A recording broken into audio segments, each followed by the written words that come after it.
ಬಸವಣ್ಣ. ಜಯ ಗುರು ಜಯ ಗುರು ಬಸವಣ್ಣ, ಜಯತು ಜಗದ್ಗುರು ಬಸವಣ್ಣ. ಜಯ ಗುರು ಬಸವಣ್ಣ, ಜಯತು ಜಗದ್ಗುರು ಬಸವಣ್ಣ. ಜಯ ಗುರು ಬಸವಣ್ಣ, ಜಯತು ಜಗದ್ಗುರು ಬಸವಣ್ಣ. ಜಂಗಮ ರೂಪನೆ ಬಸವಣ್ಣ, ಜಗತೋದ್ಧಾರಕ ಬಸವಣ್ಣ. ಜಂಗಮ ರೂಪನೆ ಬಸವಣ್ಣ, ಜಗದೋದ್ಧಾರಕ ಬಸವಣ್ಣ. ಜಯ ಗುರು ಬಸವಣ್ಣ, ಜಯತು ಜಗದ್ಗುರು ಬಸವಣ್ಣ.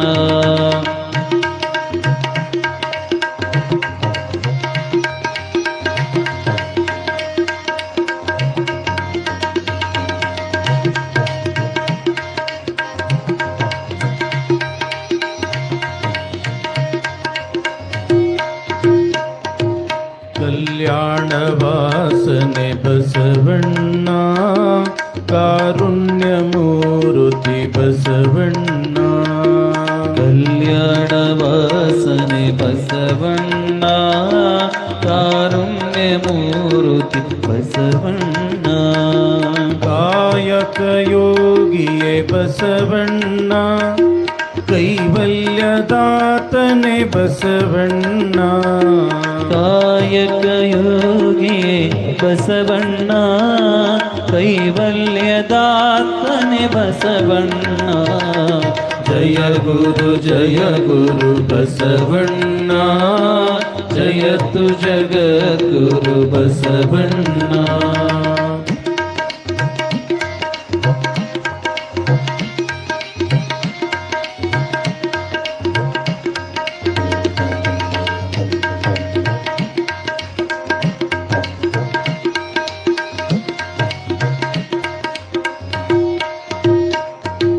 ನಿರ್ಗುಣ ರೂಪನೆ ಬಸವಣ್ಣ, ನಿಷ್ಕಲ ಲಿಂಗವೇ ಬಸವಣ್ಣ.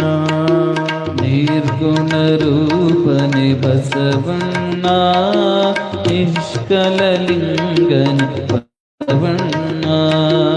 ಅಕಾರ ಬುಕಾರ ಮಕಾರ ಮೂಲದ ಓಂಕಾರ ನೀನೆ ಬಸವಣ್ಣ. ಅಕಾರ ಎಲ್ಲರೂ ಅನ್ರಿ. ಮಕಾರ ಮೂಲದ ಓಂಕಾರ ನೀನೇ ಬಸವಣ್ಣ. ಜಯ ಗುರು ಬಸವಣ್ಣ, ಜಯತು ಜಗದ್ಗುರು ಬಸವಣ್ಣ.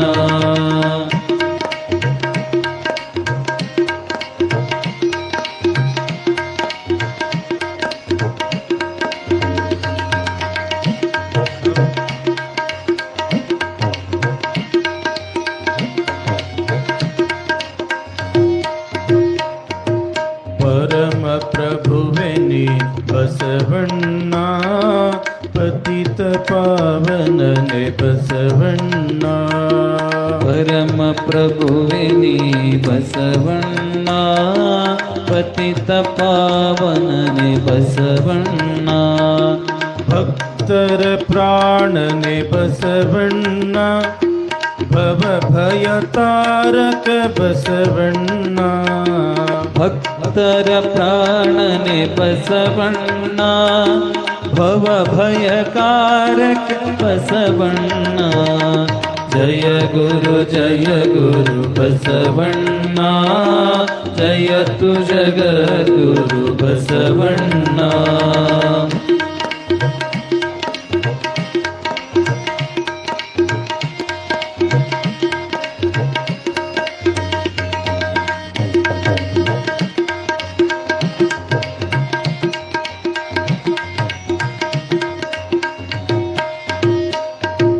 ಕಿಂಕರ ನೀನೆ ಬಸವಣ್ಣ, ಶಂಕರ ನೀನೆ ಬಸವಣ್ಣ. ಕಿಂಕರ ನೀನೆ ಬಸವಣ್ಣ, ಶಂಕರ ಶಂಕರ ನೀನೆ ಬಸವಣ್ಣ. ಮಂಕುಮಾನವರ ಮದವನು ಹರಿಸಿದ ಮಹಾದೇವ ನೀನೆ ಬಸವಣ್ಣ. ಮಾನವರ ಮದವನು ಹರಿಸಿದ ಮಹಾದೇವ ನೀನೇ ಬಸವಣ್ಣ. ಜಯ ಗುರು ಬಸವಣ್ಣ, ಜಯತು ಜಗದ್ಗುರು ಬಸವಣ್ಣ.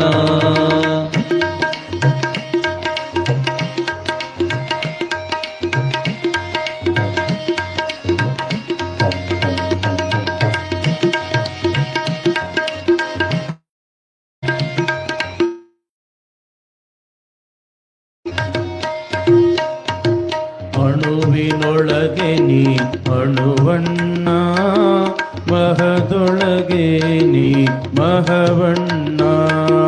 ಅಣುವಿನೊಳಗೆ ನೀ ಅಣುವಣ್ಣ, ಮಹದೊಳಗೆ ನೀ ಮಹವಣ್ಣ. ಶರಣರ ಹೃದಯ ನಿವಾಸನೆ ಅಣ್ಣ, ಬೇಗನೆ ಬಾರೈ ಬಸವಣ್ಣ. ಶರಣರ ಹೃದಯ ನಿವಾಸನೆ ಅಣ್ಣ, ಬೇಗನೆ ಬಾರೈ ಬಸವಣ್ಣ. ಸಾಂಬ ಸದಾ ಶಿವ ಸಾಂಬ ಶಿವ, ಸಾಂಬ ಸದಾ ಶಿವ ಸಾಂಬ ಶಿವ. ಸಾಂಬ ಸದಾ ಎಲ್ಲರಿಗೆ ಸಾಂಬ ಶಿವ, ಸಾಂಬ ಸದಾ ಶಿವ ಸಾಂಬ ಶಿವ. ಶಿವನೇ ಬಸವ ಬಸವ ಶಿವನೇ, ಶಿವನೇ ಬಸವ ಬಸವ ಶಿವನೇ. ಬಸವರಾಜೇಂದ್ರನೇ ಸಾಂಬ ಶಿವ, ಬಸವರಾಜೇಂದ್ರನೇ ಸಾಂಬ ಶಿವ. ಸಾಂಬ ಸದಾ ಶಿವ ಸಾಂಬ ಶಿವ, ಸಾಂಬ ಸದಾ ಶಿವ ಸಾಂಬ ಶಿವ. ಸಾಂಬ ಸದಾ ಶಿವ ಸಾಂಬ ಶಿವ, ಸಾಂಬ ಸದಾ ಶಿವ ಸಾಂಬ ಶಿವ. ಶಿವನೇ ಬಸವ ಬಸವ ಶಿವನೇ, ಶಿವನೇ ಬಸವ ಬಸವ ಶಿವನೇ. ಬಸವರಾಜೇಂದ್ರನೇ ಸಾಂಬ ಶಿವ, ಬಸವರಾಜೇಂದ್ರನೇ ಸಾಂಬ ಶಿವ. ಸಾಂಬ ಸದಾ ಶಿವ ಸಾಂಬ ಶಿವ, ಸಾಂಬ ಸದಾ ಶಿವ ಸಾಂಬ ಶಿವ. ಸಾಂಬ ಸದಾ ಶಿವ ಸಾಂಬ ಶಿವ, ಸಾಂಬ ಸದಾ ಶಿವ ಸಾಂಬ ಶಿವ. ಸಾಂ ಶಿವ ಓಂ ಶಿವ, ಸಾಂ ಶಿವ ಓಂ ಶಿವ, ಸಾಂ ಶಿವ ಓಂ ಶಿವ, ಸಾಂ ಶಿವ ಓಂ ಶಿವ, ಸಾಂ ಶಿವ ಓಂ ಶಿವ, ಸಾಂ ಶಿವ ಓಂ ಶಿವ, ಸಾಂ ಶಿವ ಓಂ ಶಿವ, ಸಾಂ ಶಿವ ಓಂ ಶಿವ, ಸಾಂ ಶಿವ ಓಂ ಶಿವ, ಸಾಂ ಶಿವ ಓಂ ಶಿವ. ಸಾಂ ಶಿವ ಓಂ ಶಿವ, ಸಾಂ ಶಿವ ಬಸವ ಬಸವ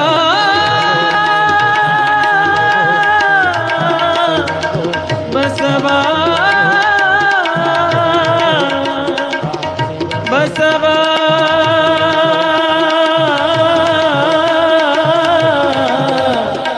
ಬಸವ ಬಸವ ಬಸವ ಬಸವ.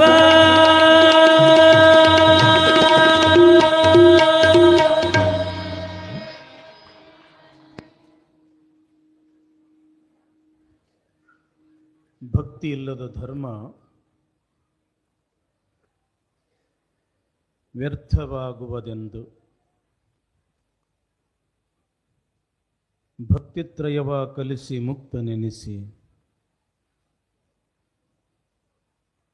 ಮುಕ್ತಿ ಪದವಿಗೆ ಸಂದ ಕರ್ತೃ ಬಸವೇಶನತಿ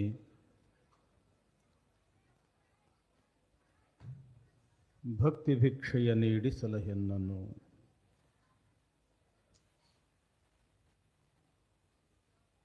ಪ್ರಥಮದಲ್ಲಿ ಮಹಾಮಾನವತಾವಾದಿ ವಿಶ್ವಗುರು ವಿಶ್ವವಂದ್ಯ ಅಣ್ಣ ಬಸವಣ್ಣನವರನ್ನು ಸ್ಮರಣೆ ಮಾಡಿ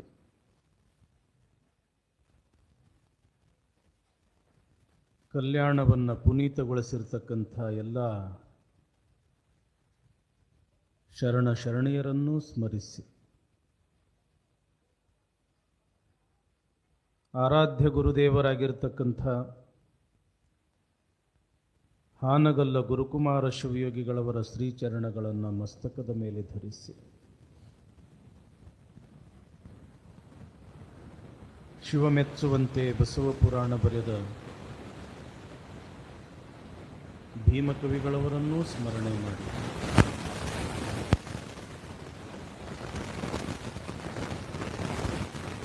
ಖೇಡಗಿಯ ಮಹಾನ್ ತಪಸ್ವಿ ಶಿವಬಸವ ರಾಜೇಂದ್ರ ಶಿವಯೋಗಿಗಳು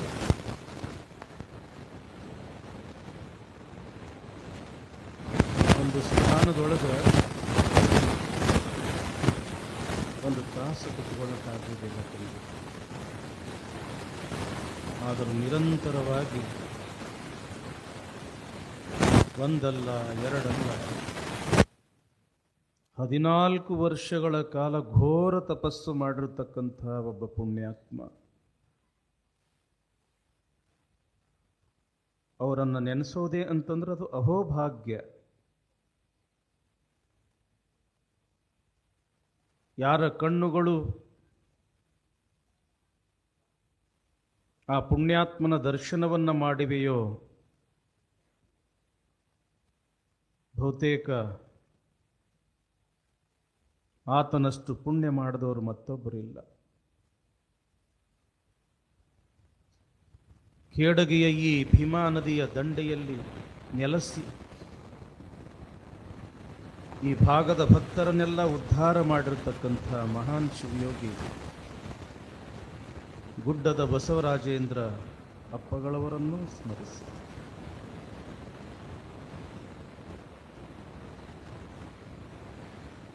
ಅವರ ಸ್ವರೂಪವೇ ತಾವಾಗಿ ಲಿಂಗಪೂಜಾ ನಿಷ್ಠರಾಗಿ ತಪೋಧನರಾಗಿ ಯಾರು ಕಷ್ಟದಿಂದ ನೋವಿನಿಂದ ಆತಂಕದಿಂದ ಬಂದಿರ್ತಾರೆ ಅಂಥವರ ಎಲ್ಲ ನೋವುಗಳನ್ನು ನಿವಾರಣೆಯನ್ನು ಮಾಡತಕ್ಕಂಥ ಒಬ್ಬ ಶಿವಯೋಗಿ. ಅವರನ್ನು ನೀವು ನೋಡಾಕತ್ತೀರಿ ಅಂತಂದ್ರೆ ಅದು ನಿಮ್ದೊಂದು ಬಹಳ ದೊಡ್ಡ ಭಾಗ್ಯ. ಅದು ಯಾವಾಗಲೂ ನಾನು ಒಂದು ಮಾತು ಹೇಳ್ತೇನೆ, ನಮ್ಮಂಗ ಭಾಷಣ ಮಾಡೋರು ಪ್ರವಚನ ಮಾಡೋರು ಸಾವಿರ ಮಂದಿ ಸ್ವಾಮಿಗಳು ಸಿಗ್ತಾರ ತಂಗಿ. ದಿನಕ್ಕೆ 3 ಹೊತ್ತು 3-4 ತಾಸುಗಳ ಪರ್ಯಂತ ಪೂಜಾ ಜಪ ತಪ ಅನುಷ್ಠಾನ ಆ ಪರಮಾತ್ಮ ತಮಗೆ ಕೊಟ್ಟಿರ್ತಕ್ಕಂಥ ಶಕ್ತಿಯಿಂದ ನಿಮ್ಮೆಲ್ಲರ ನೋವುಗಳನ್ನು ನಿವಾರಣೆಯನ್ನು ಮಾಡತಕ್ಕಂಥ ಒಬ್ಬ ಮಹಾನ್ ಶಿವಯೋಗಿ ಅಂತಂದರೆ ಶಿವಬಸವರಾಜೇಂದ್ರ ಅಪ್ಪಗಳು. ಅಂಥ ಲಿಂಗ ಪೂಜಾ ನಿಷ್ಠರನ್ನು ತಪಸ್ವಿಗಳನ್ನು ಅನುಷ್ಠಾನ ಮೂರ್ತಿಗಳನ್ನು ನೋಡೋದೇ ಅಂತಂದ್ರೆ ಈಗಿನ ಕಾಲದೊಳಗೆ ಬಹಳ ದೊಡ್ಡ ಪುಣ್ಯ. ಅಂಥ ಪರಮ ಪೂಜ್ಯರ ಶ್ರೀಪಾದಗಳಲ್ಲೂ ಅನಂತ ಪ್ರಣಾಮಗಳನ್ನು ಸಮರ್ಪಿಸಿ ನಮ್ಮ ಕನ್ನಡ ನಾಡಿನಲ್ಲಿ ತಮ್ಮದೇ ಆಗಿರತಕ್ಕಂಥ ವಾಗ್ಝರಿಯಿಂದ ಅನೇಕ ಪ್ರವಚನಗಳಿಂದ ಬಹುತೇಕ ಅವರಿಗೆ ಪ್ರವಚನ ಮಾಡಕತ್ತು ವರ್ಷ ಅಲ್ಲ 2 ವರ್ಷ ಅಲ್ಲ 40 ವರ್ಷ ಆತು ತಂಗಿ. ಅಂಥ ಮಹಾನ್ ವಾಗ್ಮಿ ನಮ್ಮ ನಾಡಿನ ಶ್ರೇಷ್ಠ ಪ್ರವಚನಕಾರರಾಗಿರ್ತಕ್ಕಂಥ ಶಟಸ್ಥಲ ಬ್ರಹ್ಮ ಡಾಕ್ಟರ್ ಶಾಂತವೀರ ಶಿವಾಚಾರ್ಯರು ಗಡಿಗೌಡಗಾಂವ್ ಪರಮ ಪೂಜ್ಯರ ಶ್ರೀಪಾದಗಳಲ್ಲೂ ಅನಂತ ಪ್ರಣಾಮಗಳನ್ನು ಸಮರ್ಪಿಸಿ ಇವತ್ತು ವಿಶೇಷವಾಗಿ ಪರಮ ಪೂಜ್ಯ ಸಂಗಮೇಶ್ವರ ಸ್ವಾಮಿಗಳು ಗುರುದೇವಾಶ್ರಮ ಸಾಲೋಟಿಗೆ ಒಳ್ಳೆ ವಾಗ್ಮಿಗಳು, ಸಾತ್ವಿಕರು. 4-6 ಕಾರ್ಯಕ್ರಮಗಳಲ್ಲಿ ಅವರು ನಾವು ಕೂಡಿದ್ವಿ. ಬಹಳ ಮೃದು ಹೃದಯದ ಸಾಧಕರು, ಅವರಲ್ಲೂ ಶರಣೆಂದು ನಮ್ಮ ಆಳಗಿಯ ಪೂಜ್ಯರು, ಚಂದನಕೇರ ಪೂಜ್ಯರು, ಅವರು ಕೂಡ ಇವತ್ತು ದಯಮಾಡಿಸಿದ್ದಾರೆ. ನಮಗೆ ಬಹಳ ಆತ್ಮೀಯರು. ಅವರಿಗೂ ಕೂಡ ಅನಂತ ಪ್ರಣಾಮಗಳನ್ನು ಸಮರ್ಪಿಸಿ ಈ ಕಾರ್ಯಕ್ರಮದ ಯಶಸ್ಸಿಗೆ ತಮ್ಮನ್ನು ತಾವು ಸಮರ್ಪಣೆ ಮಾಡಿಕೊಂಡು ಹಗಲಿರುಳು ಪರಿಶ್ರಮಿಸ್ತಾ ಇರತಕ್ಕಂಥ ನಮ್ಮ ಹಿಂಚಗೇರಿಯ ಪೂಜ್ಯರಲ್ಲಿ, ಶಿವಪುರದ ಪೂಜ್ಯರಲ್ಲಿ, ಅಗರಖೇಡದ ಪೂಜ್ಯರಲ್ಲಿ ಅನಂತ ಪ್ರಣಾಮಗಳನ್ನು ಸಮರ್ಪಿಸಿ ಇವತ್ತು ವಿಶೇಷವಾಗಿ ನಮ್ಮ ಸಾತಲ್ಗಾಂವದಿಂದ ಅನೇಕ ಜನ ನಮ್ಮ ತಾಯಂದರು ಆಗಮಿಸಿದ್ದಾರೆ. ಬಸವಣ್ಣ ಕಾಯಕ ಯೋಗಿ, ಬಸವಣ್ಣ ದಾಸೋಹ ಮೂರ್ತಿ, ಅಂತಹ ಬಸವಣ್ಣನ ಪುರಾಣವನ್ನು ನಾವು ಹಾಗೆ ಕೇಳಬಾರ್ದು ಅಂತ ಬಸವ ಬುದ್ಧಿಯೊಂದಿಗೆ ಸಾತಲಗಾಮದ ಎಲ್ಲ ತಾಯಂದಿರು ಅವರಿಗೆ ಜೋರಾದ ಚಪ್ಪಾಳೆಯೊಂದಿಗೆ ಸಾಗುತ್ತಿದೆ. ಈ ಕಾರ್ಯಕ್ರಮಕ್ಕೆ ರೋಡಗಿಯ ಪರಮಪೂಜ್ಯರು ಮತ್ತು ಷಟಸ್ಥಲ ಬ್ರಹ್ಮ ಕೈಲಾಸಲಿಂಗ ಶಿವಾಚಾರ್ಯ ಮಹಾಸ್ವಾಮಿಗಳು, ಹಿರೇಮಠ ಗೌರ, ಶಂಕರಾನಂದ ಸ್ವಾಮಿಗಳು ಆಳೂರು ಪರಮಪೂಜ್ಯರು ಕೂಡ ದಯಮಾಡಿಸಿದ್ದಾರೆ. ಜೋರಾದ ಚಪ್ಪಾಳೆಯೊಂದಿಗೆ ಅವರನ್ನು ನಾವು ಗೌರವಿಸೋಣ. ಒಟ್ಟಿನಲ್ಲಿ ಬಸವ ಪುರಾಣವನ್ನು ಬಹಳ ಶ್ರದ್ಧೆಯಿಂದ, ಅಷ್ಟೇ ಪ್ರೀತಿಯಿಂದ ಕೇಳಲು ಆಗಮಿಸಿರ್ತಕ್ಕಂಥ ಎಲ್ಲ ಶರಣರೇ, ತಾಯಂದಿರೇ, ಮಕ್ಕಳೇ, ತಮ್ಮೆಲ್ಲರಿಗೂ ಶರಣಾರ್ಥಿಗಳು. ಆನೆ, ಕುದುರೆ, ಒಂಟೆ, ಖಂಡಿ, ಭಂಡಾರವಿರ್ಕೋದೇನು, ತಾನುಂಬುದು ಪಡಿಯಕ್ಕಿ, ಒಂದಾವಿನ ಹಾಲು, ಕುಡಿಯುವ ದೊರತೆ ನೀರು, ಮಲಗುವುದರ್ಧ ಮಂಚ, ಈ ಹುರುಳಿಲ್ಲದ ಸಿರಿಯ ನೆಚ್ಚಿನಿ ಕೆಡಬೇಡ ಮನುಜ, ಒಡಲು ಭೂಮಿಯ ಸಂಗ, ಪ್ರಾಣ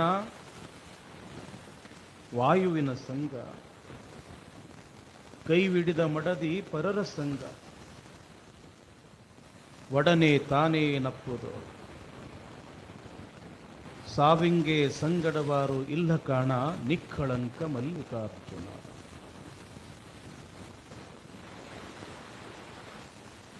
ಮೂಳಿಗೆಯ ಮಾರಯ್ಯ ಎಂಬತಕ್ಕಂಥ ಒಬ್ಬ ಮಹಾನ್ ಶರಣರು.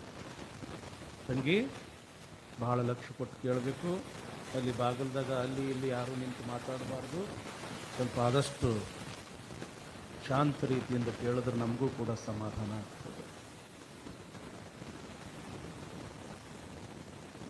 ಕಲ್ಯಾಣದ ಶರಣರು ಈ ಲೋಕ ಕಲ್ಯಾಣಕ್ಕಾಗಿ ಭುವಿಯ ಮೇಲೆ ಅವತಾರವನ್ನು ಎತ್ತಿರತಕ್ಕಂಥವರು.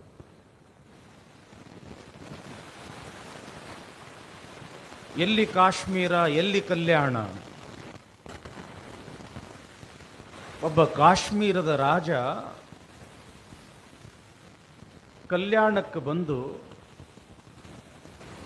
ಕನ್ನಡ ಭಾಷೆಯನ್ನ ಕಲಿತು ಒಂದಲ್ಲ ಎರಡಲ್ಲ 100 ವಚನಗಳನ್ನು ಬರಿತಾರೆ ಅಂತಂದ್ರೆ ಆಗಿನ ಕಾಲದೊಳಗ ಎಂಥ ಮಾತ.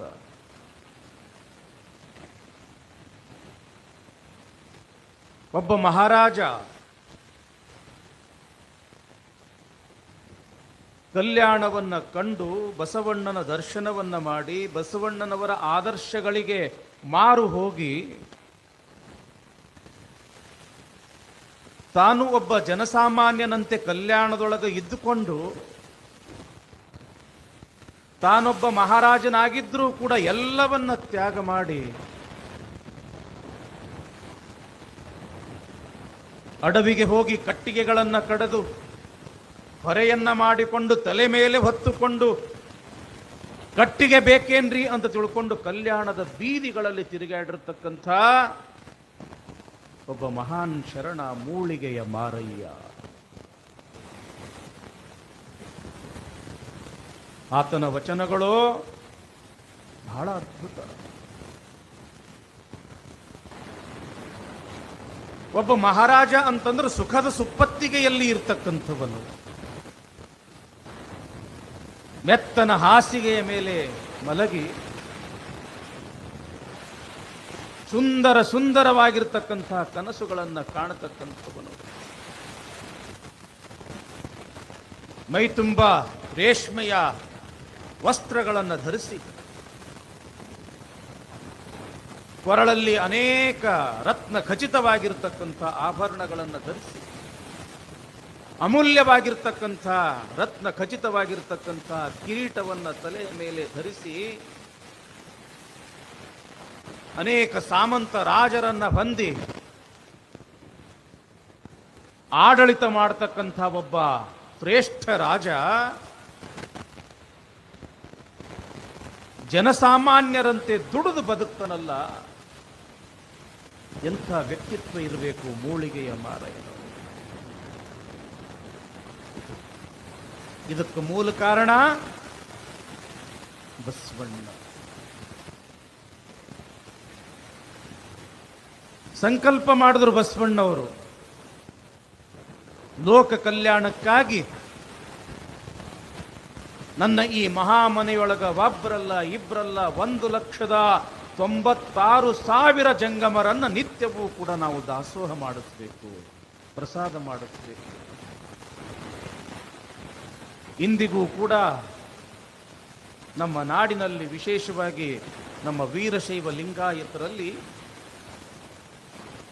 ಹಬ್ಬ ಬರಲಿ, ಹುಣ್ಣಿಮೆ ಬರಲಿ, ಅಮಾವಾಸ್ಯೆ ಬರಲಿ, ಮೊದಲು ಆ ಜಂಗಮರನ್ನ ಮನೆಗೆ ಕರ್ಕೊಂಡು ಬರಬೇಕು. ಅವರ ಪಾದೋದಕವನ್ನು ಸ್ವೀಕಾರ ಮಾಡಿ ಅವರಿಗೆ ಹೊಟ್ಟೆ ತುಂಬ ಪ್ರಸಾದ ಮಾಡಿಸಿದ ನಂತರವೇ ತಾವೆಲ್ಲರೂ ಕೂಡ ಪ್ರಸಾದ ಮಾಡತಕ್ಕಂಥ ರೂಢಿ ಇದು ಬಂದದ್ದು 12ನೇ ಶತಮಾನದಿಂದ. ಯಾಕ ಇದು ದಾಸೋಹದ ಪದ್ಧತಿ. ಜಂಗಮ ತೃಪ್ತಿ ಆದ್ರೆ ಜಗತ್ತು ತೃಪ್ತಿ ಆಗ್ತದೆ ಅನ್ನೋ ಒಂದು ಭಾವ.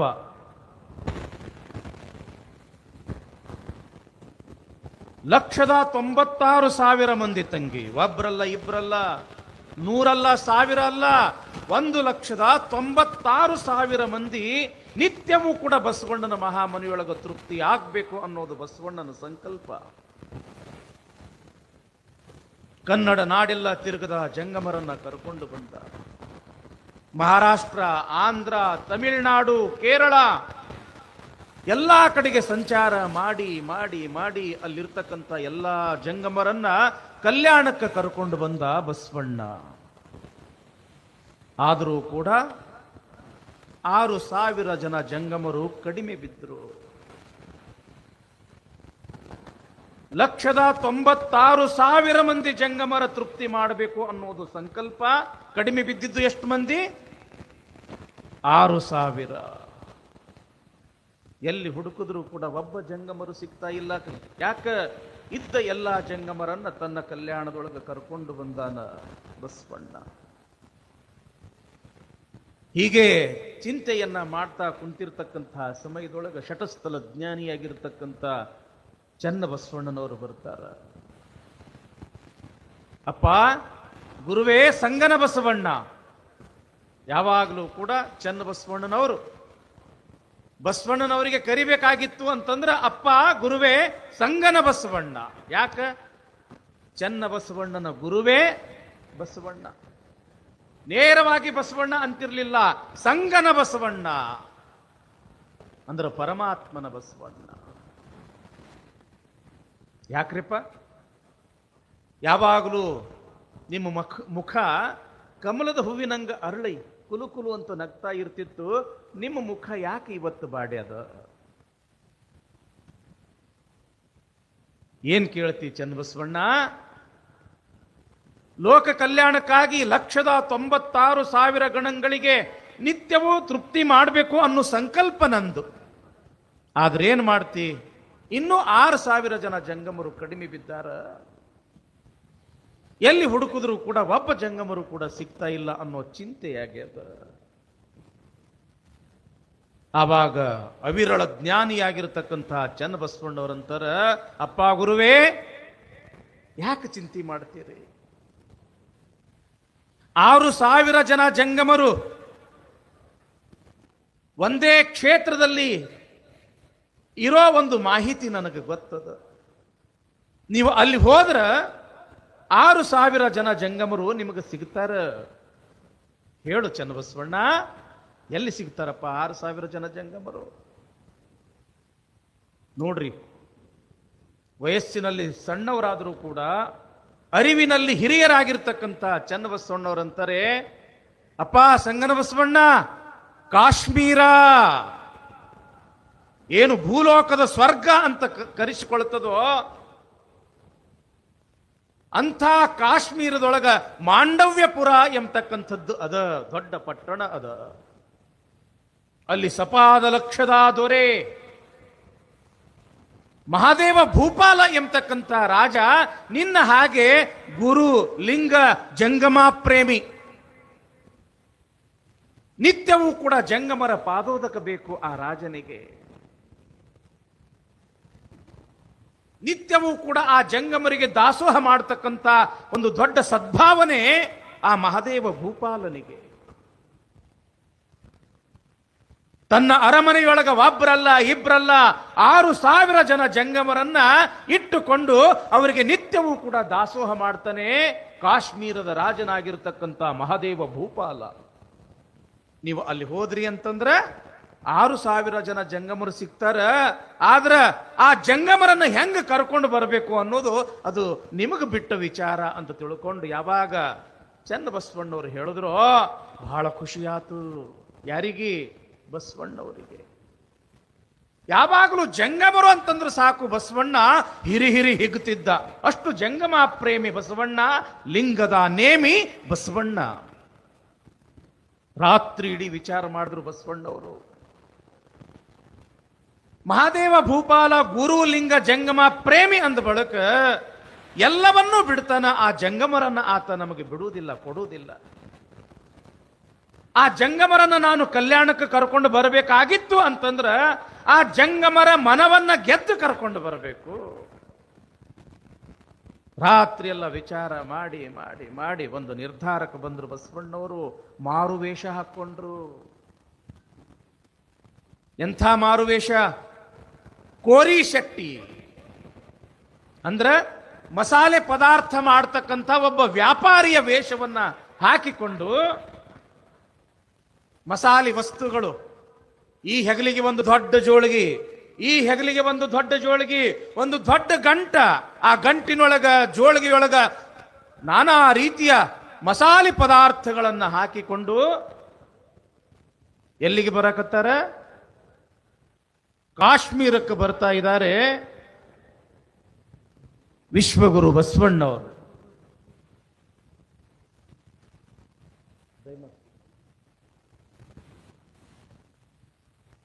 ಯಾವಾಗ ಕಾಶ್ಮೀರ ಆ ಮಾಂಡವ್ಯಪುರವನ್ನ ಪ್ರವೇಶ ಮಾಡಿದ್ರು, ಆ ದ್ವಾರದಲ್ಲಿ ಇರ್ತಕ್ಕಂಥವ್ರು ಕೇಳ್ತಾರ, ಸೇವಕರು, ದ್ವಾರಪಾಲಕರು, ಯಾರಪ್ಪ ನೀನು?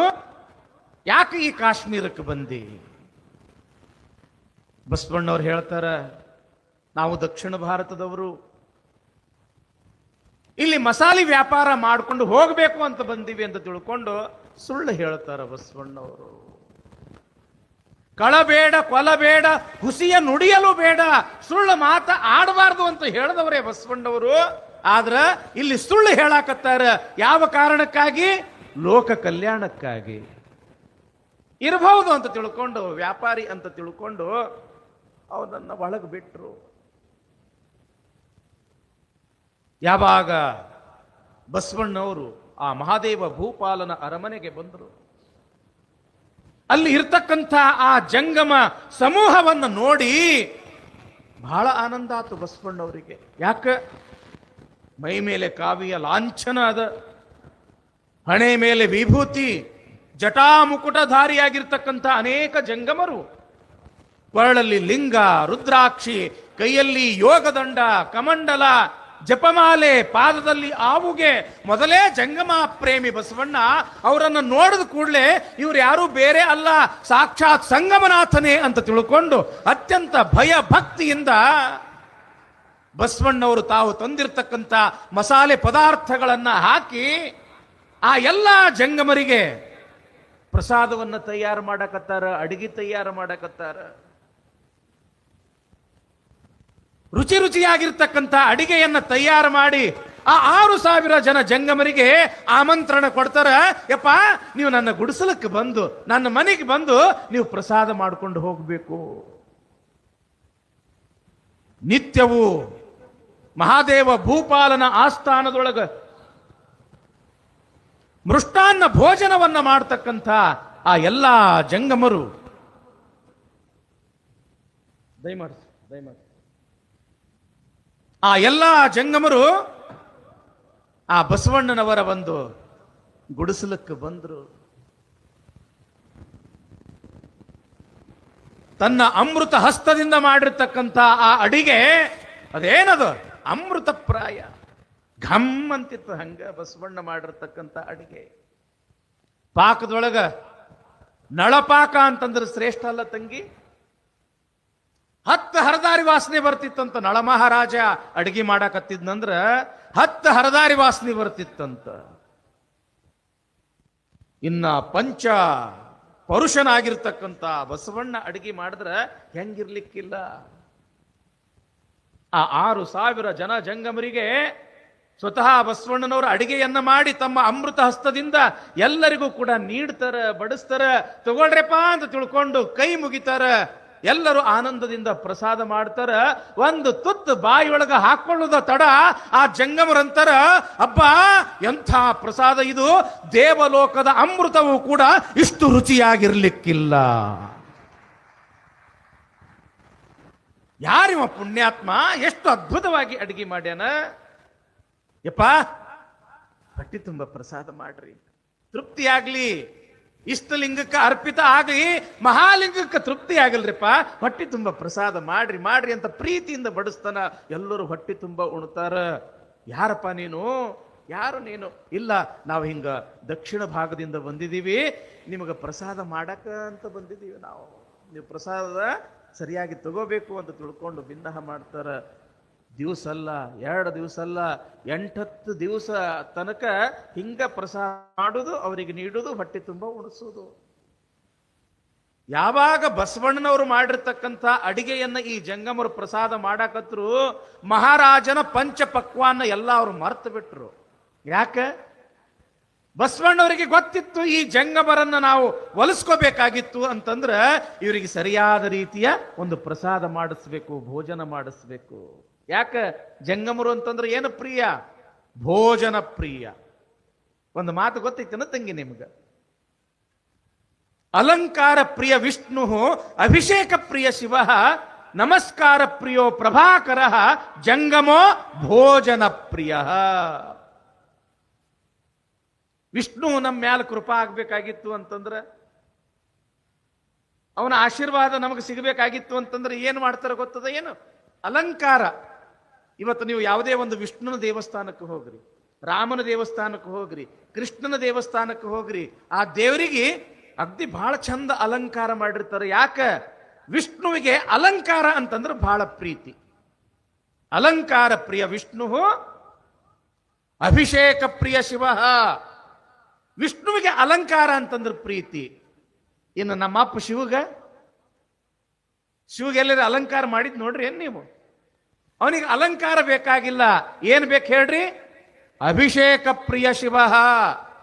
ನೀವು ಯಾವುದೋ ಒಂದು ದೇವಸ್ಥಾನಕ್ಕೆ ಹೋಗಿರ್ತೀರಿ, ಶಿವನ ದೇವಸ್ಥಾನಕ್ಕೆ ಹೋಗಿರ್ತೀರಿ ನಿಲ್ರಿ ಬಾ, ಅಭಿಷೇಕ ಮಾಡ್ರಿ ಅಂತೀರಿ ನೀವು, ಅಂತೀರೇನಿಲ್ಲ?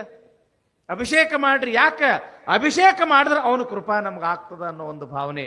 ಅಷ್ಟೇ ಅಲ್ಲ, ಪಂಚಾಮೃತ ಮಾಡ್ರಿ, ಅಭಿಷೇಕ ಮಾಡ್ರಿ, ಅಭಿಷೇಕ ಮಾಡಿಸ್ರಿ. ಯಾಕ? ಅವನು ಕೃಪಾ ಆಗ್ತದ ಅನ್ನೋ ಒಂದು ಭಾವನೆ. ಯಾಕ? ಆತ ಅಭಿಷೇಕ ಪ್ರಿಯ. ಅದಕ್ಕೆ ಏನು ಅದು ಇದು ಏನು ಬೇಕಂತಲ್ಲ, ಸುಮ್ನ ತಂಪಾಗಿರ್ತಕ್ಕಂಥ ನೀರು ಆ ಶಿವನ ಮೇಲೆ ಹಾಕಿದ್ರೆ ಸಾಕು, ಎಷ್ಟೋ ಅವನಿಗೆ ಅದು ಪ್ರೀತಿ. ಯಾಕ? ಅಭಿಷೇಕ ಪ್ರಿಯ ಶಿವ. ನಮಸ್ಕಾರ ಪ್ರಿಯೋ ಪ್ರಭಾಕರ. ಬೆಳಗ್ಗೆ ಎದ್ದು ಕೂಡಲೇ ಯಾರಿಗೆ ನಮಸ್ಕಾರ ಮಾಡ್ತೀರವ ನೀವು? ಸೂರ್ಯನಿಗೆ, ಹೌದಲ್ಲ? ಅದಕ್ಕೆ ಸೂರ್ಯ ನಮಸ್ಕಾರ ಅಂತ ತಿಳ್ಕೊಂಡು ಯೋಗದೊಳಗೆ ಒಂದು ಭಾಗವೇ ಮಾಡಿಬಿಟ್ರು. ಸೂರ್ಯ ನಮಸ್ಕಾರ. ಸೂರ್ಯನಿಗೆ ನಮಸ್ಕಾರ ಮಾಡೋದ್ರಿಂದ ಆತನ ಒಲುಮೆ ನಮ್ಮ ಮೇಲೆ ಆಗ್ತದ ಅನ್ನೋ ಒಂದು ಭಾವನೆ. ಹೆಂಗ ವಿಷ್ಣುವಿಗೆ ಅಲಂಕಾರ ಅಂತಂದ್ರ ಪ್ರೀತಿ, ಶಿವನಿಗೆ ಅಭಿಷೇಕ ಅಂತಂದ್ರ ಪ್ರೀತಿ, ಆ ಸೂರ್ಯನಿಗೆ ನಮಸ್ಕಾರ ಅಂತಂದ್ರ ಪ್ರೀತಿ, ಹಂಗ ಜಂಗಮೋ ಭೋಜನ ಪ್ರಿಯ. ರುಚಿ ರುಚಿ ರುಚಿ ಅಡಿಗೆ ಮಾಡಿ ಉಣಿಸ್ರಿ ಅಂದ್ರೆ ಸಾಕು. ಏ ಯವ್ವ ನಿನಗೆ ಒಳ್ಳೇದಾಗ್ಲಿ, ಕಲ್ಯಾಣ ಆಗ್ಲಿ ಅಂತ ಮನಸ್ಸು ತುಂಬಿ ಆಶೀರ್ವಾದ ಮಾಡಿದ್ರೆ ಸಾಕು, ನಿಮ್ಮ ಬಾಳ ಬಂಗಾರ ಆಗ್ಬಿಡ್ತದ ನೋಡ್ರಿ. ಇದು ಬಸವಣ್ಣನಿಗೆ ಗೊತ್ತಿತ್ತು. ಈ 6,000 ಜನ ಜಂಗಮರನ್ನ ನಾನು ಕಲ್ಯಾಣಕ್ಕೆ ಕರ್ಕೊಂಡು ಬರಬೇಕಾಗಿತ್ತು ಅಂತಂದ್ರ ಮುತ್ತು ರತ್ನ ವಜ್ರ ವೈಡೂರ್ಯ ಕೊಟ್ಟರೆ ಅವರು ಬರುವುದಿಲ್ಲ. ಅವರ ಮನಸ್ಸನ್ನು ನಾ ಹೆಂಗ್ ಒಲಿಸ್ಬೇಕು ಅಂತಂದ್ರ ಸರಿಯಾದ ರೀತಿಯೊಳಗೆ ಅವರಿಗೆ ಇಷ್ಟವಾಗಿರ್ತಕ್ಕಂಥ ಪದಾರ್ಥಗಳನ್ನ ರುಚಿ ರುಚಿಯಾಗಿ ಅಡಿಗೆ ಮಾಡಿ ಅವರಿಗೆ ಬಡಿಸದೆ ಅಂತಂದ್ರ ಅವ್ರು ನನ್ನ ಮ್ಯಾಲ ಕೃಪಾ ಆಗ್ತದ ಅನ್ನೋ ಒಂದು ವಿಶ್ವಾಸ ಇತ್ತು. ಅದಕ್ಕೆ ಆ ಜಂಗಮರಿಗೆ ಹೊಟ್ಟೆ ತುಂಬ ಭೋಜನವನ್ನ ಪ್ರಸಾದವನ್ನ ಮಾಡಿಸಿದ್ರು ಬಸವಣ್ಣವರು. ಒಂದು ದಿವಸ ಪ್ರಸಾದ ಮಾಡಿಸಿದ್ರು. ಪ್ರಸಾದ ಮಾಡಿಸಿದ ನಂತರ ಅಂತಾರೆ ಬಸವಣ್ಣವರು, ಏನ್ರಿಪ್ಪ ಇನ್ನ ನಮಗೆ ಅಪ್ಪಣೆ ಕೊಡ್ರಿ, ಮತ್ತು ನಾವು ನಮ್ಮ ಊರಿಗೆ ಹೋಗ್ತೀವಿ. ಯಾವಾಗ ಇವ್ರು ನಮ್ಮ ಊರಿಗೆ ಹೋಗ್ತೀವಿ ಅಂದ್ರು ಆ ಜಂಗಮರ ಮುಖ ಎಲ್ಲ ಇಟ್ಟ ಆಗಿಬಿಟ್ಟು, ಅಲ್ಲಪ್ಪ ನನಗ 8-10 ದಿವಸಗಟ್ಲೆ ನಮಗ ಇಷ್ಟಾರ್ಥವಾಗಿ ಅತ್ಯಂತ ಪ್ರೀತಿಯ ಎಲ್ಲಾ ರೀತಿಯ ಭೋಜನಗಳನ್ನ ಮಾಡಿಸಿ ಇನ್ನು ನಾವು ಹೋಗ್ತೀವಿ ಅಂತಂದ್ರ ನಾವು ಹೆಂಗ್ ಬಿಡ್ತೀವಿ ನಿನಗ?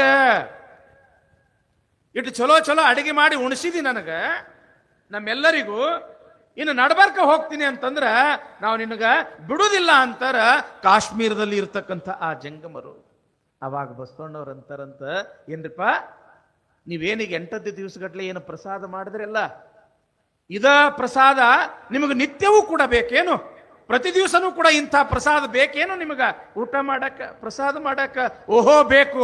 ಹಾಗಾದ್ರ ನೀವು ನನ್ನ ಜೊತೆಗೆ ಬರ್ತೀರೇನು? ಯಾರು ನೀ ಅಂತ ಕೇಳಿದ್ರು ಅವರು. ನಾನು ಬೇರೆ ಯಾರು ಅಲ್ಲ, ದಕ್ಷಿಣ ಭಾಗದಿಂದ ಬಂದಿರತಕ್ಕಂಥ ಕಲ್ಯಾಣದ ಬಸವಣ್ಣ. ಜಯಮಂಗಲಂ ಜಯ ನಮ ಪಾರ್ವತೆ ಶಿವ ಹರ ಹರ. ಇವತ್ತೆಲ್ಲ ನೀವು ಜಂಗಮರ ಬಗ್ಗೆ ಕೇಳಿದ್ರಿಲ್ರಿ? ಅದೇ ಕಲ್ಯಾಣದೊಳಗ ಒಬ್ಬ ಕಾಳವಿ ಎತ್ತಿಕೊಂಡನು ಹೆಣ್ಮಗಳಿದ್ಲು, ಭಾಳ ಬಡತನ. ಎಲ್ಲ ಶರಣರು ಜಂಗಮರಿಗೆ ಉಣಿಸೋದು ನೋಡಿ ನಾ ಒಂದು ದಿವಸ ಯಾರಿಗಾರಿ ಜಂಗಮರಿಗೆ ಉಣಿಸ್ತೀನಿ ಏನಿಲ್ಲ ತಿಳ್ಕೊಂಡು ದಿನ ಚಿಂತೆ ಮಾಡ್ತಿದ್ಲು. ಆಕೆನ ದೈವ ತೆಗಿತು. ಅವಳ ಭಕ್ತಿಗೆಂದ ಮೆಚ್ಚಿ ಸಾಕ್ಷಾತ್ ಭಗವಂತನೇ ಒಬ್ಬ ಜಂಗಮನಾಗೆಂದ ಬಂದು ಯಾವ ಕಾಳವಿನ ಮನೆಗೆಂದ ಭಿಕ್ಷಾಟನಿಗೆಂದ ಬಂದ. ಲಕ್ಷ ಕೊಡ್ರೆ ನೀವು ಏನ್ರಿ? ಮನ್ಯಾಗ ನೋಡ್ತೆ ಏನೂ ಇಲ್ಲ, ಭಿಕ್ಷಾ ಅಂದಿ ಎತ್ತಿಕೊಂಡು ಬಂದು ಮನೆ ಬಾಗಲದೊಳಗೆ ನಿಂತಾನ. ಮನ್ಯಾಗ ನೋಡ್ತೆ ಏನೂ ಇಲ್ಲ. ಕೊನೆಗೆಂದ ಜಂಗಮಾಮೂರ್ತಿ ಅಂತಾನ ಕಾಳವೆ, ಯಾಕೋ ನಿನ್ನ ಮನೆಗೆಂದ ಸ್ನಾನ ಮಾಡಂಗಾಗೈತಿ, ನಿನ್ನ ಮನೆಗೆಂದ ಲಿಂಗ ಪೂಜೆ ಮಾಡ್ಕೊಂಡು ನಿನ್ನ ಮನೆ ಪ್ರಸಾದ ಮಾಡಂಗಾಗೈತಿ ತಿಳ್ಕೊಂಡಂದು ಜಂಗಮಾಮೂರ್ತಿ ಅಂದ. ಪಾಪ ಕಾಳವೆ ಕಣ್ಣೀರು ಹಾಕ್ತಿದ್ಲು. ಮನ್ಯಾಗ ಏನೂ ಇಲ್ಲ, ನಾ ಏನು ನೀಡಲಿ ಏನು ಮಾಡಲಿ ತಿಳ್ಕೊಂಡು ಕಣ್ಣೀರು ಹಾಕ್ಲಕತ್ತಿದ್ಲು. ಆದರೂ ಕೂಡ ಜಂಗಮಾಮೂರ್ತಿ ಸ್ನಾನ ಮಾಡ್ಕೊಂಡ ಲಿಂಗ ಪೂಜೆ ಮಾಡ್ಕೊಂಡ ಕಾಳವೆ ಅಳ್ತಿದ್ಲು. ಏನು ನೀಡಲಿ ಏನು ಮಾಡಲಿ ಅಂತಂದು ಅವಾಗ ಅಳುವಂಥ ಪ್ರಸಂಗದೊಳಗೆ ಜಂಗಮಾಮೂರ್ತಿ ಅಂದ, ಮ್ಯಾಲ 3 ಜ್ವಾಳದ ತೆನಿ ಅವ ತಗೋ, ಅದನ್ನು ತಗೊಂಡಂದ ಕುಟ್ಟಿ ಅದನ್ನು ಜ್ವಾಳ ಕೇರಿ ಬೀಸು ಕಲ್ಲಾಗ ಹಾಕಿ ಅಂದ ಬೀಸಿ ನನಗೆ ನುಚ್ಚು ಮಾಡಿ ನೀಡವ ತಿಳ್ಕೊಂಡಂದ. ನೋಡ್ತಾಳೆ ತೆನಿ ಹಾಕಿ ಇಟ್ಟಿಲ್ಲ, ಆದರೂ ಕೂಡ ಜಂಗಮಾಮೂರ್ತಿ ಹೇಳ್ದ. ಖುಷಿ ಆಯಿತು. ಅದನ್ನೇ ತಗೊಂಡು ಕುಟ್ಟಿ ಚೆನ್ನಾಗಿ ಅಂದ ಬೀಸಿ ಭಗವಂತನ ಧ್ಯಾನ ಮಾಡ್ಕೊಂಡು ಬೀಸಿದ್ಲು. ಒಡೆದಂದ ನುಚ್ಚು ಮಾಡಿದ್ಲು. ನನಗೆ ಸಣ್ಣ ಗಡಿಗೆ ಇಡಬೇಡವ, ದೊಡ್ಡ ಗಡಿಗೆ ಇಟ್ಟಂದ ನಾನು ನುಚ್ಚು ಮಾಡು ಒತ್ಕೊಂಡು ಜಂಗಮಾಮೂರ್ತಿ ಅಂದ. ಯಪ್ಪ ನಮ್ಮ ಮನೆಗೆಂದ ಉಣವ್ರು ಯಾರು ಇಲ್ಲ, ನೀವೊಬ್ಬ ಊಟ ಮಾಡಿ ತೃಪ್ತಿ ಆದ್ರೆ ಸಾಕತ್ಕೊಂಡು ಪಾಪ ಕಾಳವಿ ಅಂದ್ಲು. ಇಲ್ಲ ನನಗೆ ದೊಡ್ಡ ಗಡಿಗೆನೇ ಇಡುವತ್ತಂದಾಗ ಯಾಕೋ ಜಂಗಮಾಮೂರ್ತಿ ಹಿಂಗಂತನ ತಂದು ದೊಡ್ಡ ಗಡಿಗೆ ಇಟ್ಲು. ನುಚ್ಚು ಕುದಿಸೋದ್ಲು. ಅದನ್ನು ತಂದು ತಲೆ ಮ್ಯಾಗಿಂದ ಇಡುವಂದ. ಕಾಳವೆ ಬ್ಯಾಡಪ್ಪ ಅದು ಸುಡ್ತದ ಬ್ಯಾಡ ತಗೊಂಡು ಕಾಳವಿ ಅಂತಾಳ. ಇಲ್ಲಿಲ್ಲವಾ ನನಗೆ ಏನಾಗಂಗಿಲ್ಲ, ತಂದು ತಲೆ ಮ್ಯಾಗ ಇಡುವತ್ತಂದಾಗ ಗಡಿಗೆ ತಂದು ತಲೆ ಮ್ಯಾಗಿಂದ ಇಟ್ಲು. ಇದಕ್ಕೆ ಒಣಕಿ ತಗೊಂಡು ಹೊಡಿ ಅಂದ. ಅವಾಗಾಕಿ ಕಾಳವಿ ಅಂತಾಳ, ಹಿಂದಿನ ಜನ್ಮದೊಳಗೆ ಏನು ಪಾಪ ಮಾಡಿನೋ ಗೊತ್ತಿಲ್ಲ, ಈ ಜನ್ಮದೊಳಗೆ ಅಂದ ಒಬ್ಬ ಜಂಗಮನಿಗೆ ಉಣಿಸಟ್ಟದ ನನ್ನ ಹತ್ರ ಏನೂ ಇಲ್ಲ, ಅದಕ್ಕೆ ಇದನ್ನು ಒಣಕಿ ತೊಗೊಂಡು ಹೊಡೆದಿನಿ ಎತ್ತಿಕೊಂಡಂದ್ರೆ ನಿನ್ನ ಸ್ಥಿತಿ ಏನಾಗಲಿಕ್ಕಿಲ್ಲ, ಬ್ಯಾಡಪ್ಪ ತಗೊಂಡು. ಇಲ್ಲವ ನನಗೆ ಏನಾಗಂಗಿಲ್ಲ, ಒಂದು ವೇಳೆ ನೀ ಅದಕ್ಕೆ ಒಣಕಿ ತೊಗೊಂಡು ಹೊಡಿಲ್ಲ ಅಂದ್ರೆ ನಾನು ಆಣೆಗೆ ನೋಡಿ ತಂದು ಆಣೆ ಇಟ್ಟು. ಯಾವಾಗಿಂದ ಕಣ್ಣೀರು ಹಾಕೋತ ಹೋಗಿ ಒಣಕಿ ತೊಗೊಂಡು ಬಂದು ಒಂದು ಏಟನ್ನು ಒಣಕಿಗಿಂದ ಹೊಡೆದ್ಲು, ಗಡಿಗೆ ಹೊಡೆದ್ಲು. ಆ ಗಡಿಗೆ ಹೊಡೆದು ಒಳಗಿನ ನುಚ್ಚು ಬೀಳ್ಬೇಕಿಲ್ಲ, ಕೆಳಗ ನುಚ್ಚು ಬೀಳಿಲ್ಲ. ಯಾವಾಗಿಂದ ಒಣಕಿ ತೊಗೊಂಡಿಂದ ಹೊಡೆದ್ಲು, ಆ ಗಡಿಗೆ ಒಳಗಿಂದ ಮುತ್ತು ರತ್ನಗಳು ಬಂಗಾರ ಬೆಳ್ಳಿ ಆಗಿಂದ ಎಲ್ಲ ಆ ಉದುರಿಂದ ಆಕಿನ ಮನೆ ಮುಂದೆ ಬಿದ್ದು. ಅಲ್ಲಿ ಕಾಣಲಿಲ್ಲ ಜಂಗಮ ಮೂರ್ತಿ. ಅವಾಗ ಒಂದು ಎಲ್ಲಿದೋ ಒಂದು ಧ್ವನಿ ಕೇಳ್ತು, ಯವ್ವ ದಿನ ಒಬ್ಬನಿಗೆ ಜಂಗಮ ಮೂರ್ತಿಗೆ ಉಣ್ಸತ್ ತಾಕತ್ತಿಲ್ಲ ನನಗತ್ತಂದು ಕಣ್ಣೀರು ಹಾಕ್ತಿದ್ದೆಲ್ಲ, ಇನ್ನು ಮುಂದೆ ಹಾಕಿಬೇಡ, ಎಲ್ಲ ಶರಣರು ಹುಟ್ಟಂಗಂದ ಒಳ್ಳೆ ಸೀರೆ ಉಟ್ಕೋ, ನೀನು ಬಂಗಾರದ ಆಭರಣ ಹಾಕೋ, ಏನ್ರಿ ದಿನ 11 ಮಂದಿ ಜಂಗಮರಿಗೆ ಉಣಿಸಿ ಅಂದ, ನೀನು ಸುಖದಿಂದ ಇರುವತ್ತಿಕೊಂಡಂದು ಜಂಗಮ ಮೂರ್ತಿ ಹೇಳ್ದ. ಮುಂದೆ ಆ ಜಂಗಮ ಮೂರ್ತಿ ಮಾತಿಗಣು ಚಲೋ ಸೀರೆ ತಗೊಂಡ್ಲು, ಕೊಳ ತುಂಬ ಆಭರಣ ಮಾಡಿಸ್ಕೊಂಡ್ಲು. ಏನ್ರಿ ಇಟ್ಟೆಲ್ಲ ಆಯಿತು. ಒಂದು ದಿವಸ ಆಕಿನ ಮನೆಯಿಂದ ಹೊರಗೆ ನಡೆದಿಲ್ಲ, ಈಕಿಗೆ ಒಬ್ಬಾಕಿ ನೆಗಣ್ಣಿದ್ಲು. ನೆಗಣ್ಣೆ ತೆಕ್ಕೊಂಡಿರ್ತಾರಲ್ಲ ಮೈದನ್ ಹೆಣಿ ನೋಡಲು ಈಕಿ ಇಂಥ ಕಿಮ್ಮತ್ತಿನ ಸೀರೆ ಉಟ್ಕೊಂಡು ಆಭರಣ ಹಾಕೊಂಡು ಹೊಂಟಿದ್ದು ನೋಡಿ ಈಕಿ ನಮ್ಮ ಅಕ್ಕ ಕಣ್ಣಂಗೆ ಕಾಣ್ತಾಳೆ. ನೋಡ್ಬೇಕಂತ ಸಮೀಪ ಹೋಗುದ್ರೆ ಅವ್ರ ಅಕ್ಕನೇ ಇದ್ಲು. ಅವಾಗ ಅವ್ರ ಅಕ್ಕ ಕೇಳ್ದು, ಯಾಕ ನಿನ್ನೆ ಮನೆ ನೋಡಿದ್ರೆ ಹರಕ್ಕೆ ಸೀರೆ ಉಟ್ಕೊಂಡು ತಿರುಗಾಡ್ತಿದ್ದೀವಿ ಒಂದು ತಾನು ಇದ್ದಿದ್ದಿಲ್ಲ, ಇಟ್ಟು ಬಂಗಾರ ಇಟ್ಟು ಅಂದ್ರೆ ಸೀರೆ ಗೀರಿ ಎಲ್ಲಿದ್ದು ಬಂದು ಅಂದ್ಕೊಳ್ಳೇನ ನಾ ಹೇಳ್ತಾರೆ ನೋಡಿ, ಹೆಣ್ಮಕ್ಳು ಬಾಯಾಗ ಮಾತು ನಿಂದ್ರಂಗಿಲ್ಲ. ನೀವು ಗಣಸೂರು ಕೈಯಾಗ ಬೇಕಾದಂಥ ಕೂಸಿನ ಕೊಡ್ರಿ ನಿಂದ್ರಲ್ಲ. ಹಂಗ ಈಕೆ ಅನ್ನಂದ್ಲು, ಅಯ್ಯ ತಂಗಿ ನಮ್ಮ ಮನೆ ಜಂಗಮ ಮೂರ್ತಿ ಬಂದಿನ್ನ ಭಿಕ್ಷಾ ಅಂದಿ ಅನ್ನ, ನಾ ಅಳ್ಳಾಕತ್ತಿದ್ನೆ, ನಿನ್ನ ಮನೆ ಜಳಕ ಮಾಡ್ತೀನಿ ಅನ್ನ, ಪೂಜೆ ಮಾಡ್ಕೋತೀನಿ ಅನ್ನ, ಅದಕ್ಕೆ ಮ್ಯಾಲ 3 ಜೋಳ ತೆನಿ ಅವು ತಗೋ ಅನ್ನ, ಅದನ್ನು ಕುಟ್ಟದ್ನೆ, ಬೀಸದ್ನೆ, ಅದನ್ನು ಒಡೆದಂದ ನುಚ್ಚು ಮಾಡನ್ನೆ, ದೊಡ್ಡ ಹರಿಬಿಡುವನ್ನ ಇಟ್ನೆ, ಅದಕ್ಕೆ ಒಣಕಿ ತೊಗೊಂಡು ಹೊಡಿ ಅಂದ ಹೊಡೆದ್ನೆ, ಅದು ಪೂರ ಏನಾಯ್ತು ಮುತ್ತು ರತ್ನಾಗಿ ಬಿದ್ದಾವ ಅತಿಕ್ಕಿ ಹೇಳಲು. ಇಟ್ಟೆ ಅಂದಕಿನ ಹಂಗೆ ಓಡಿ ಮನೆಗೆ ಬರೋದ್ರಾಗಿದ್ದು ಗಂಡ ಮಕ್ಕೊಂಡಿದ್ವಿ, ತೆಳ್ಳಗಿತ್ತದ ಗಂಡ. ಬಂದ ಕುಳೇನ ಬಕ್ಕನಾಗ ವಾದ್ಲ, ಅದಕ್ಕೆ ವಾದ್ದು ಹೇಳು ಅಂದ್ಲು. ಯಾಕ ಅಂದ, ಹೋಗಿ ಒಬ್ಬ 500 ಹೇಳಿ ಬಾ ಅಂದ್ಲು. ಅವ ಅಂದ, ನಿನ್ನ ಕೈ ಮೇಲೆ ಮಣ್ಣು ಚೆಲ್ಕೊಂಡು ಒಂದು ದಿವ್ಸ ಒಬ್ರಿಗಂತೂ ಅನ್ನ ಹಾಕಿಲ್ಲ, ಇಟ್ಟು 500 ಯಾಕೆ ಹೇಳಕತ್ತೀನಿ, ಹೋಗಿ ಬರೀ ಆಗವೇ ಮಾತಾಡ್ತಿದ್ರು ಬಾಯ ಮಣ್ಣಲ್ಲಿ ಗಂಡ. ನಮಗೇನು ಮಾಡ್ತದೆ ನಡಿ ಅಂತೇಳಿ ಹೋಗಿ ಒಬ್ಬ 500 ಹೇಳಕ್ಕೆ ಹೋದ. ಓ ಗುರುಗಳಂದ, ಅವ ಇದಕ್ಕೆ ಅರ್ಜೆಂಟ್ ನಡೆದಾನ ಗುರು. ಓ ಗುರುಗಳಂದ, ಯಾಕೆ ನಾಳೆಗೆ ನಮ್ಮ ಮನೆ ಬಿನ್ ಅಂದ. ಅಂದ್ಕೊ ಆಯ್ತು ಅವ ಆ ಕಡೆ ಹೋದ, ಇವ ಈ ಕಡೆ ಬಂದ, ಬಿನ್ನ ಕೊಡು ಪದ್ಧತಿ. ಸರಿ, ಈಗ ಬೆಳಗನ ನಿದ್ದಿಲ್ಲ, ಯಾವಾಗ 500 ಬರ್ತಾನ, ತಲೆ ಮಗ ಹರಿವೆ ಯಾವಾಗ ಇಟ್ಟೇನು, ಮುತ್ತ ರತ್ನ ಯಾವಾಗ ಬಿದ್ದಾವು, ಕೊಳ್ಳ ಪಾಟ್ಲಿ ಯಾವಾಗ ಮಾಡಿಸ್ಕೊಂಡೇನು, ಈಗೀಗ ದೊಡ್ಡ ಚಿಂತೆ. ಬೆಳಗನ ನಿದ್ದಿಲ್ಲ. ಅವ 500ಗೆ ನೋಡ್ತೀರಿ, ಅವನಿಗೂ ಬೆಳಗನ ನಿದ್ದಿಲ್ಲ. ಎಂದು ಹೇಳಾರ್ದ್ರ ಭಿನ್ನ ಹೇಳ್ಯಾರ, ಏನು ಮಾಡಿರ್ತಾರ ಏನಿಲ್ಲ, ಏನು ಮೈಸೂರು ಪಾಕ್ ಮಾಡೋ ಗುಲಾಬ್ ಜಾಮ್, ಅದು ಬೆಳಗನ ನಿದ್ದಿಲ್ಲ. ನಸ್ಕಿಗೆ ಮೈ ತೊಗೊಂಡು ಕೂತದ, ಮೊದಲೇ ಕರ್ರಗಂದ್ರೆ ಕರ್ಗ ಏನ್ರಿ, ನಸ್ಕಿಗೆ ಮೈ ತೊಗೊಂಡು ಮೈ ತುಂಬ ಇಬುತಿ ಹತ್ಕೊಂಡು ರಬ್ಬ ಹಾಕಿ ಕೂತಾನೆ. ಈ ಕರ್ಗಿದ್ದವ್ರಿಗೆ ಇಬುತಿ ಭಾಳ ಚಂದ ಕಾಣ್ತಿರ್ತದ, ನೋಡ್ಬೇಕು ನೀವು. ಅಗದಿ ರಬ್ಬಾಗಿ ಮೈ ತುಂಬ ಇಬುತಿ ಹಚ್ಕೊಂಡು ಕೂತಾನ. ಈಗಿದು ಈ ಗಂಡ ಮಕ್ಕೊಂಡದಕ್ಕಿಂತ ಗಂಡ ನಸ್ಕಿಗೆ ವಿಶಾಳ, ಹೋಗಿ 500 ಕರ್ಕೊಂಬ. ಅಲ್ಲ, ಏನೋ 500 ಹೇಳಿ ಅಂದಿವ. ನಿನ್ನಂಗೆ ತಿಂದು ಬಿದ್ದಿರ್ತಾವನು, ಅವರೆಲ್ಲ ಎದ್ದಿರ್ತಾರೆ, ನೀವು ಹೋಗಲ್ಲ. ಇವ ಎದ್ದು ಹೋಗೋದ್ರಾಗ 500 ರೆಡಿ ಆಗಿ ಕೂತಾನ. ಎಡತನ ಹೋಮರೇನ ಅವಾಗೆ ರೆಡಿ ಆಗಿನತ್ತಂದ. ಬರ್ರಿ ಗುರುಗಳ ಕರ್ಕೊಂಡು ಬಂದು, ಇದು ಮಾರಿ ತೊಗೊಂಡಿಲ್ಲ, ಮಸುಡಿ ತೊಗೊಂಡಿಲ್ಲ. ಕರ್ಕೊಂಡು ಬಂದ. ಬರೋದ್ರಾಗ ಅಂದ ಈಕಿ ಮನೆ ಬಾಗಲ್ದಾಗ ನಿಂತಿಲ್ಲು. ನಿಂದ್ರದ್ರಾಗ 500 ಅಂದ್ಲು. ಏನ್ರಿ ಅಂದ, ಭಿಕ್ಷಾ ಅಂದಿ ಅನ್ರಿ ಅಂದ್ಲು. ಅವ ಅಂದ, ನನಗೆ ಭಿನ್ನನ್ ಹೇಳಿ ನಾಯಕ್ ಭಿಕ್ಷೆ ಬೇಡಲಿ ಅಂದವ. ನಾಯಕ್ ಭಿಕ್ಷೆ ಬೇಡಲಿ ಅಂದ. ನೀ ಸುಮ್ಮ ಅನ್ನಂಗಾರೆ ಅನ್ನು, ಯಾವ ಭಿಕ್ಷಾ ಅಂದಿ ಅಂದ. ಅಂದ ಕುಳನಿ ಕೇಳಕತ್ತು, ಮನೆಯಾಗ ತುಕುಡು ರೊಟ್ಟಿಲ್ಲ, ಏನೂ ಇಲ್ಲ, ಏನು ಹೇಳಿ ನಿನ್ನ ಮನೆಗೆ ಏನೂ ಇಲ್ಲ, ನನಗೆ ಭಿನ್ನ ಹೇಳಿದೆ 500. ಇದು ಮುಂದಿನ ಕತೆ 500 ಗೊತ್ತಿಲ್ಲಲ್ಲ ಪಾಪ. ಇದು 1000 ನಿನ್ನ ಮನೆಗೆ ನನಗೆ ಭಿನ್ನ ಹೇಳಿದೆ ಅಂದ. 500 ಅಂದ್ಲು. ಏನ್ರಿ ಅಂದ, ನಿಮ್ಮ ಮನೆಗೆ ಬರ್ತೀನಿ ಅನ್ರಿ ಅಂದ್ಲು. ಯಾವ ನಾನು ನಿನ್ನ ಮನೆಗೆ ಬರ್ತೀನಿ ಅಂದ. ಬಾಯಪ್ಪ ಅಂದ. ಮೈ ತೊಗೋತೀನಿ ಅನ್ನು ಅಂದ. ಅವ ಅಂದ, ಒಮ್ಮೆ ಮೈ ತೊಗೊಳ್ದೆ ದೊಡ್ಡ ಹೈರಾಣ. ಏನು ಅಡ್ಡಾಡ್ತಿರಲ್ಲ, ಇಲ್ಲಿ ನೋಡವ ಇಬುತ್ತಿ ನೋಡಿಲ್ಲ, ಇನ್ನೇಗ ಮೈ ತೊಗೊಂಡು ಬಂದಿನಿ, ಸುಮ್ಮ ಊಟಕ್ಕೆ ನೀಡತ್ ಇವ. ನೀ ಸುಮ್ಮ ಅನ್ನರಿ ಅನ್ನೋದು, ಸುಮ್ಮನೆ ಹಂಗಲ್ಲ, ನಾ 2 ಸರಿ ಮೈ ತೊಗೊಳಲ್ಲ, ನೀ ಸುಮ್ಮ ಅನ್ನರಿ ಅನ್ನೊಂದು. ಯಾವನ ಮೈ ತೊಗೋತೀನಿ ರೀ ಅದು. ಹಂಗೆ ಸುಡು ನೀರು ಕಾಸಲ್ಲು. 500 ಈ ಕಡೆ ಈ ಕಡೆ ಹಾಕೊಂಡ, ಎಲ್ಲಿ ನೀರು ಹಾಕೊಂಡಲ್ಲಿ ಕರ್ರ ಕಾಣಕತ್ತು, ಹಾಕೊಂಡಲ್ಲಿ ಬೆಳ್ಳ ಥಂಡಿ ದಿನ ಮೈಯೆಲ್ಲ ಒಡೆದು ಹೋಗಿತ್ತು. ಒದಡು ಬೆಳ್ಳ ಕಾಣಕತ್ತು, ಒಡೆದು ಕರ್ರ ಕಾಣಕತ್ತು. 500 ಅಂದ್ಲು. ಮತ್ತೇನ್ರಿ ಅಂದ, ನಾ ಪೂಜೆ ಮಾಡ್ಕೋತೀನಿ ಅನ್ನು ಅಂದ್ಲು. ನಮ್ಮಲ್ಲಿ ಲಿಂಗ ಇಲ್ರಿ ಅಂದಿವ. 500 ಕೊಳ್ಳಾಗೆ ಲಿಂಗಿಲ್ಲ, ನಮ್ಮಲ್ಲಿ ಲಿಂಗ ಇಲ್ರಿ ಅತ್ತು. ನಾ ಎಲ್ಲ ಕೊಡ್ತೀನಿ ತಡಿ ಅಂತೇಳಿ ಅಡುಗೆ ಮನೆಗೆ ಹೋಗಿ ಹುಡುಕಿ ಒಂದು ಬುಟ್ಟ್ಯಾಗ ಒಂದು ಇಟ್ಟು ಬದನಿಕಾಯಿ ಇತ್ತು. ಬದನಿಕಾಯಿ ತೊಗೊಂಬಂದು ಕೊಟ್ಲ, ಅದಕ್ಕೆ ಪೂಜೆ ಮಾಡ್ಕೊ. ಇವನಿಗೆ ಪೂಜೆ ಗೊತ್ತಿಲ್ಲ, ಏನೂ ಗೊತ್ತಿಲ್ಲ. ಇವ ಇದ್ರಿ ಕೈಯಾಗ ಅಂದ, ಅದು ಬದನಿಕಾಯಿ ಹಿಡ್ಕೊಂಡು ಬರೀ ಅಡುಗೆ ಮನೆಗೆ ಹುರಿದಿದ್ದು ಕಾಣಲ್ದು, ಏನ್ರಿ ಕರ್ದಿದ್ದು ಕಾಣಲ್ದು, ಏನೂ ಇಲ್ಲ, ಹ್ಯಾಂಗೆ ಊಟ ಏನು. ಇದು ದೊಡ್ಡ ಚಿಂತೆಗೆ ಬಿತ್ತು. 500 ಅಂದ್ಲು. ಮತ್ತೇನ್ರಿ ಅಂದ, ಮ್ಯಾಲ 3 ಜೋಳ ತೆನಿ ಅವು ತಗೋ ಅನ್ನು ಅಂದ್ಲು. ಅವು 3 ತೆನಿ ತೊಗೊಂಡು ನಾ ಏನು ಮಾಡಲಿ ಅಂದಿವ. ನೀ ಸುಮ್ಮ ಅನ್ನರಿ ಅನ್ನಂದ್ಲು. ಯಾವ 3 ಜೋಳ ತೆನಿ ಅವು ತಗೋ ಅಂತ ಹೇಳ್ತೇನೆ. ನಿಮಗೆ ಟಣ್ಣನಿಗೆ ಜಿಗದಕ್ಕೆ 3 ತೆನಿ ತೊಗೊಂಡ್ಲು. ಮತ್ತು 500 ಅಂದ್ಲು. ಮತ್ತೇನ್ರಿ, ಇದಕ್ಕೆ ಒಳ್ಳಗೆ ಹಾಕಿ ಕುಟ್ಟು ಅನ್ನು ಅಂದು. ಯಾವ ಒಳ್ಳಗೆ ಹಾಕಿ ಕುಟ್ಟು ಅತ್ತು. ಮತ್ತೆಲ್ಲ ಕುಟ್ಟದ ಬೆಳಗ್ಗೆ 500 ಅಂದ್ಲು. ಮತ್ತೇನ್ರಿ ಅಂದ, ಇದು ಒಳ್ಳೆ ಬೀಸು ಕಲ್ಲಾಗಿ ಬೀಸು ಅಂತ. ಯವ್ವ ನಾ ಯಾಕೆ ಹೇಳಿ ನೀನೇ ಬೀಸು ಅಂದ. ನೀ ಹೇಳಿ ಯವ್ವ ಬೀಸು ಕಲ್ಲಾಗಿ ಬೀಸು ಅಂತ ಹೇಳತ್ತೀನಕ್ಕೆ. ಮೊದಲಕ್ಕೆ ಕಾಳೆ ಒಂದು ಭಕ್ತಿ ಇತ್ತು, ದೇವ್ರ ಧ್ಯಾನ ಮಾಡ್ಕೋತ ಬೀಸಿದ್ಲು. ಇದು ಹೇಳ್ತಿ ಸಿನಿಮಾ ಪದ ಹಾಡ್ಕೋತ ಬೇರೆ ಹಂಗ ನೀಮೆ ತುಮಾರ ಕ್ಯಾ ಕಾಮ ಹೇಳ್ತೀನಿ. ಗಾರ ತಿರುಗಿ ಅಂದ ಒಡದ್ಲು 500 ಅಂದ್ಲು. ಮತ್ತೇನ್ರಿ ಅಂದ, ದೊಡ್ಡ ಹರಿವಿ ಇಡು ಅನ್ನು ಅಂದ. ಯವ್ವ ನಿನ್ನ ಮನೆ ಬಿನ್ನಕ್ಕೆ ಬಂದಿದ್ದು ತಪ್ಪಾಗ್ಯದ, ಸುಮ್ಮೊಂದು ಇಟ್ಟು ನೀಡು ತಿಂದು ಹೋಗ್ತೀನಿ ಅಂತ ಇವ. ನೀ ಅನ್ನರ್ ಏನಂದ್ಲು, ಯವ್ವ ದೊಡ್ಡ ಹರಿವಿ ಇಡು ಅತ್ತು. ಆಕೆ ಕಾಳವೆ ಒಂದೇ ಕೂಡ ನೀರು ಹಿಡಿಯೋದು ಇಟ್ಟಿದ್ಲು, ಈಕೆ ಒಂದು 8 ಕೂಡ ನೀರು ಹಿಡಿಯೋದು ಹರಿವಿ ಇಟ್ಟ. ಹೇಳ್ತೀನಿ ಗಂಡ ಹೆಂಡತಿ ಕೂಡಿ ಹರಿವಿ ತುಂಬ ನೀರು ಹಾಕಿ ಕೆಳಗೆ ತೊಗರಿ ಕಟ್ಟಿಗೆ ತಗೋ, ಸುರ್ಪನ ಕಟ್ಟಿಗೆ ತೊಗೊಂಡು ಗದ್ದಾಗ ಅದಾಗ ಉರಿ ಹತ್ತಲು. ನೀರು ಕಳ ನೀರು ಕುಡ್ಲಕತ್ತು. ಅದ್ರಾಗ ತಂದಿದ್ದು ನುಚ್ಚು ಹಾಕಲ್ಲು, ಒಂದಿಟ್ಟು ಉಪ್ಪು ಹಾಕಲ್ಲು, ಅದು ಟುಬು ನುಚ್ಚು ಕುದಿಲಕತ್ತು. 500 ಅಂದ್ಲು. ಮತ್ತೇನ್ರಿ ಅಂದ, ಅದನ್ನು ತಂದು ತಲೆ ಮೇಲೆ ಇಡು ಅನ್ನು ಅಂದ್ಲು. ಅವ ಅಂದ, ಯಾಕವ ನನ್ನ ಹಿಡಿಬೇಕಂತ ಯಾಕೊಲ್ಬೇಕು, ಏನ ಇದು ಅನ್ನಂಗಿಲ್ಲ ಅನ್ನ. ನೀ ಸುಮ್ಮ ಅನ್ನರ ಸುಮ್ಮನೆ ಹಂಗಲ್ಲಿ ಅದು 8 ಕೂಡ ನೀರು ಹಿಡಿ ಹರಿವದ ನಾಯಿ ಹಂಗಲ್ಲಿ ಅದು 500 ನನ್ನಂಗೆ ತೆಳ್ಳಗ ಕರ್ರಗ. ಅವ ಅಂದ, ನನ್ನ ಕೈಲಿ ಅನ್ನೋದಾಗಲ್ಲ, ನೀ ಸುಮ್ಮ ಅನ್ನರಿ ಅನ್ನು. ಬ್ಯಾಡ್ರಿ ಯಾಕೋರಿ ಅಂದ. ಇಲ್ಲ ನೀ ಅನ್ನರಿ ಅನ್ನು. ಯಾವಾಗ ಹರಿವಿತ್ತಂತ ತಲೆ ಮೇಲೆ ಇಡ್ರಿ ಅತ್ತು. ಅದು ಗಂಡ ದೂರ ಇತ್ತಿತ್ತು. ಬಾ ಗಂಡ ಕರೆದು ಇಬ್ಬರು ಕೂಡಿ 500 ತಲೆ ಮೇಲೆ ಇಟ್ಟು ಆಯ್ತು. 500 ಅಲ್ಲೇ ಮಕ್ಕೊಂಡು ಯಾವತ್ತು ತಲೆ ಸುಡ್ಲಾಗತ್ತ, ಜಲ್ದಿ ಇಳಿಸ್ರಿ ಇದು ಒಳ್ಳಾಗತ್ತದ. ತಡಿ ನೀ ಇದಕ್ಕೆ ಒಣಕಿ ತೊಗೊಂಡು ಹೊಡಿ ಅನ್ನು ಅನ್ನು. ಅವ ಅಂದ, ಇಲ್ಲಿ ತನ ಅಂದಿನಿ, ಇನ್ನು ಮುಂದೆ ನಾನು ಹಂಗಿಲ್ಲ ಅವ್ವ, ನಾ ಇರವನಿ ಒಬ್ಬನೇ ಏನಿ, ನಮ್ಮ ಮನೆಗೆ ಯಾರಿಗೆ ಹೇಳಾರ್ದೆ ಬಂದೀನಿ. ನನಗೆ ಸುಮ್ಮನೆ ಅಂದ್ರೆ ನೀ ಏನು ನೀಡೋದು ಬೇಡ, ಏನು ಮಾಡಿ ನಮ್ಮ ಮನೆಗೆ ಹೋಗ್ತೀನಿ ಬಿಟ್ಬಿಡು. ನೀ ಸುಮ್ಮ ಅನ್ನರಿ ಅನ್ನಲ್ಲು. ಹೇಳ್ತೀನಿ ನಿಮಗೆ ಅನ್ನಂಗಿಲ್ಲ ಅಂತಿದ್ದು. ಅಂದು ಕೂಡ ಒಂದು ಕಪಾಳ ಕೊಟ್ಲ 500 ಕೊಟ್ಟುಕೊಳ್ಳಿನಿಕ್ಕೆ ಬಿಡಂಗೆ ಕಾಣಂಗಿಲ್ವೋ ಯಪ್ಪ, ನಂದು ಇಲ್ಲಿಗೆ ಮುಗಿದು ಬತ್ತು, ನಾ ಹೇಗೆ ಮಾಡಲಿ ಯಾಕ ಒಣಕಿ ತೊಗೊಂಡು ಹೊಡಿ ಹತ್ತು. ಹೇಳ್ತೀನಿ ಹಾಗೆ ಟಣ್ ನನಗೆ ಜಗದಕ್ಕಿನ ಮೂಲೆಯಾಗಿನ ಒಣಕಿ ತೊಗೊಂಡು ಬಂದ್ರೆ ಮನಗೆ ಬೀಳ್ತಾಯಿತ್ತು. ಯಾವಾಗ ಒಣಕಿ ತೊಗೊಂಡು ಹರಿವಿ ಹೊಡಿತು ಒಳಗಿನ ಮುತ್ತರತ್ನ ಬೀಳಿಲ್ಲ, ಒಳಗಿನ ನುಚ್ಚು ಹಳ್ಳೆತ್ತಿಂದ ಹಂಗಾಳ್ತಾನೆ ಇಳ್ಕೋತ ಬತ್ತು. ಬರೇ ನುಚ್ಚು ಇಳಿಲಿಲ್ಲ, ಅದ್ರ ಜೋಡಿ ತೊಗಲು ಉತ್ಕೋತ ಬತ್ತು.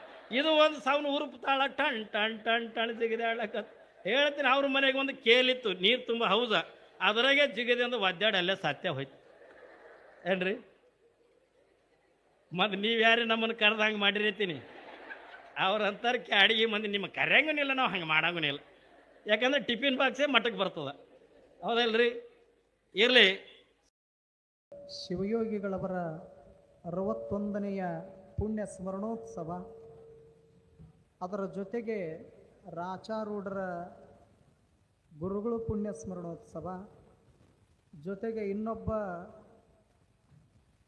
ಗುರುಗಳಾಗಿರ್ತಕ್ಕಂಥ ಧರ್ಮಣ್ಣ ಸಾಧು ಮಹಾರಾಜರ ಪುಣ್ಯ ಸ್ಮರಣೋತ್ಸವ, 3 ಜನ ಪರಮಶ್ರೇಷ್ಠ ಗುರುಗಳ ಒಂದು ಪುಣ್ಯ ಸ್ಮರಣೋತ್ಸವದ ಪ್ರಯುಕ್ತವಾಗಿ ಬಸವ ಪುರಾಣ ಈ ಕಾರ್ಯಕ್ರಮದ ಪರಮ ಪಾವನ ದಿವ್ಯ ಸಾನ್ನಿಧ್ಯವನ್ನು ವಹಿಸಿಕೊಂಡಿರ್ತಕ್ಕಂಥ ಶ್ರೀಮಠದ ಪರಮ ಪೂಜ್ಯನೀಯರು, ಲಿಂಗ ಪೂಜಾನಿಷ್ಠರು, ತಪಸ್ವಿಗಳು ಆಗಿರತಕ್ಕಂಥ ಶಿವಬಸವ ರಾಜೇಂದ್ರ ಮಹಾಸ್ವಾಮೀಜಿಯವರ ಪವಿತ್ರ ಅಡಿದಾವರೆಗಳಲ್ಲಿ ಶರಣೆಂದು, ಶಂಕರಾನಂದ ಮಹಾಸ್ವಾಮೀಜಿಯವರಲ್ಲಿ, ಇನ್ನುಳಿದ ಎಲ್ಲ ಪರಮ ಪೂಜ್ಯರಲ್ಲಿ ಶರಣಾರ್ಥಿಗಳನ್ನು ಸಮರ್ಪಿಸುತ್ತಾ,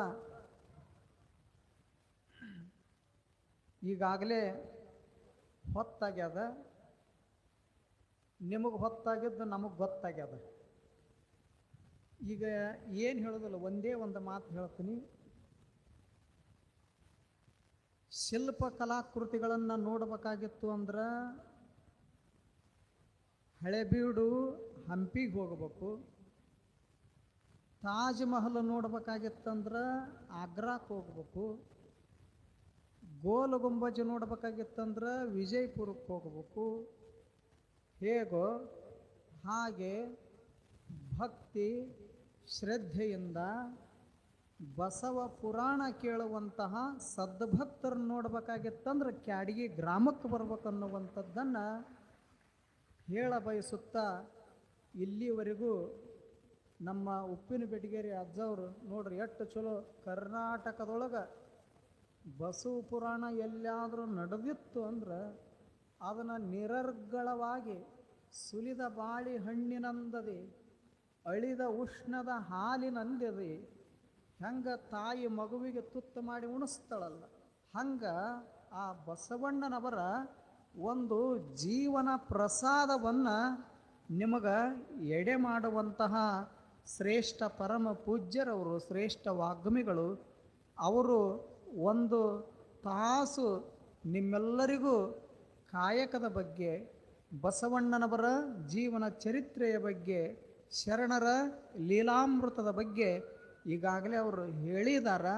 ಹೀಗಾಗಿ ಅಂಥವ್ರ ಮುಖೇನ ನೀವು ಬಸವ ಪುರಾಣ ಕೇಳಿರಿ ಅಂದ ಬಳಿಕ ನೀವು ಯಾರಿಗೆ ಧನ್ಯವಾದವನ್ನು ಸಲ್ಲಿಸ್ಬೇಕಂತ ಕೇಳಿದ್ರೆ ಅಂಥ ಪರಮ ಪೂಜ್ಯರನ್ನು ನಮ್ಮೂರಿಗೆ ಕರೆಸಿ ಅಂಥವ್ರ ಮುಖದಿಂದ ಕೇಳುವ ಭಾಗ್ಯವನ್ನು ಒದಗಿಸಿ ಕೊಟ್ಟರಲ್ಲ ಅಂತ ನಮ್ಮ ಪರಮ ಪೂಜ್ಯರಿಗೆ ನಾವು ನೀವೆಲ್ಲರೂ ಧನ್ಯವಾದವನ್ನು ಸಲ್ಲಿಸ್ಬೇಕಾಗ್ತದೆ. ಬಸವಣ್ಣನವ್ರಂದ್ರೆ ಸಾಮಾನ್ಯ ಅಲ್ಲ. ಒಂದೇ ಒಂದು ತ್ರಿಪದಿ ಒಳಗೆ ಹೇಳ್ಯಾರ, ಬಸವಣ್ಣನವ್ರಂದ್ರೆ ಯಾರು ಚಲೋ ಚಲೋ ಓದ್ಕೊಂಡಾರಲ್ಲ, ಓದ್ಕೊಂಡವ್ರಿಗಿಂತಲೂ ಸಹಿತ ಹಳ್ಳಿ ಗಾಡಿನ ನಿಮ್ಮಂತ ಏನು ಮುಂದೆ ಕೂತಿರಲ್ಲ ತಾಯಂದಿರಿಗೆ ಭಾಳ ಚಲೋ ಗೊತ್ತಿತ್ತು ಬಸವಣ್ಣವ್ರು ಅಂದ್ರೆ ಏನು ಅನ್ನೋದು. ಬಸವ ರಾಜ್ಯದ ಸಿರಿಯು, ಬಸವ ಬಡವರ ನಿಧಿಯು, ಬಸವ ಮಳೆ ಬೆಳೆಯು ನಾಡೊಳಗೆ, ಬಸವ ಮಳೆ ಬೆಳೆಯು ನಾಡೊಳಗೆ, ನಿಜ ದೀಪ ಬಸವನೇ ಸಗ್ಗ ಸೋಪಾನ, ಮಲ್ಲಿಗೆ ಇರುವಾಗ ಮುಳ್ಳೇಕೆ ಮುಡಿತೀದಿ, ಕಲ್ಯಾಣದಲ್ಲಿ ಬಸವಣ್ಣ,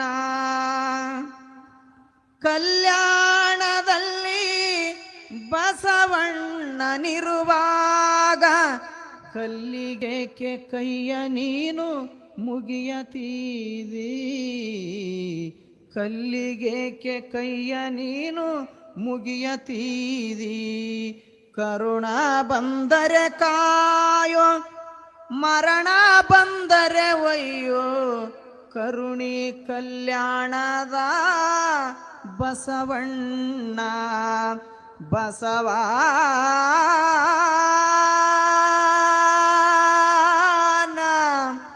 ಬಸವ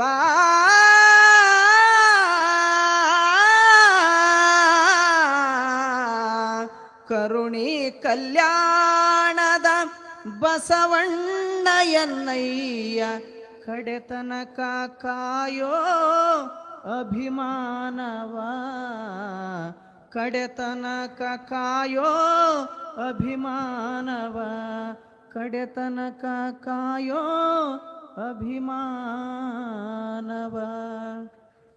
ನೋಡಿ ಎಷ್ಟು ಚಲೋ ಹೇಳ್ಯಾರ. ತಾಯಂದಿರು, ಹಳ್ಳಿಗಾಡಿನ ತಾಯಂದಿರು ಬಸವಣ್ಣನವರಂದ್ರೆ ಸಾಮಾನ್ಯ ಅಲ್ಲ. ಬಸವ ಈ ರಾಜ್ಯದ ಸಿರಿ, ಬಸವ ಬಡವರ ನಿಧಿ, ಬಸವಣ್ಣಂದ್ರ ಮಳಿ ಅಂತ, ಬಸವಣ್ಣಂದ್ರ ಬೆಳಿ ಅಂತ ತಿಳ್ಕೊಂಡು ಎಷ್ಟು ಚಲೋ ಹಳ್ಳಿಗಾಡಿನ ತಾಯಂದಿರು ಬಸವಣ್ಣನವರ ಮಹತ್ವವನ್ನು ಕುರಿತು ತ್ರಿಪದಿಯೊಳಗೆ ಹಾಡಿದಾರ. ಅಂಥ ಜಗದ ಜ್ಯೋತಿ ವಿಶ್ವಗುರು ಬಸವಣ್ಣನವರ ಚರಿತ್ರೆಯನ್ನು ತಾವೆಲ್ಲರೂ ಮೈಯೆಲ್ಲ ಕಿವಿಯಾಗಿ ಭಕ್ತಿ ಶ್ರದ್ಧೆಯಿಂದ ಕೇಳಿದಿರಿ. ಇಂಥ ಸೌಭಾಗ್ಯವನ್ನು ಕಲ್ಪಿಸಿಕೊಟ್ಟಿರ್ತಕ್ಕಂಥ ಪರಮ ಪೂಜ್ಯರು ಬಹಳ ವಿನಯಶೀಲರು, ಅತ್ಯಂತ ಶ್ರೇಷ್ಠ ಸದುವಿನಯ ಭಾವವುಳ್ಳವರು.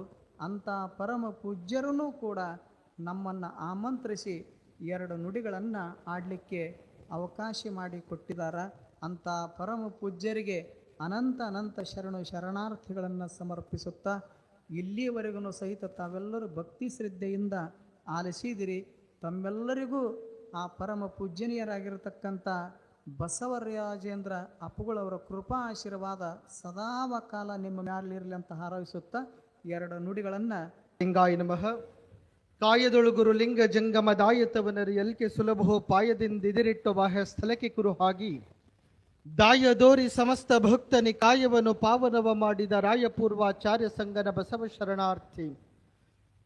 ಜಗತ್ತಿನ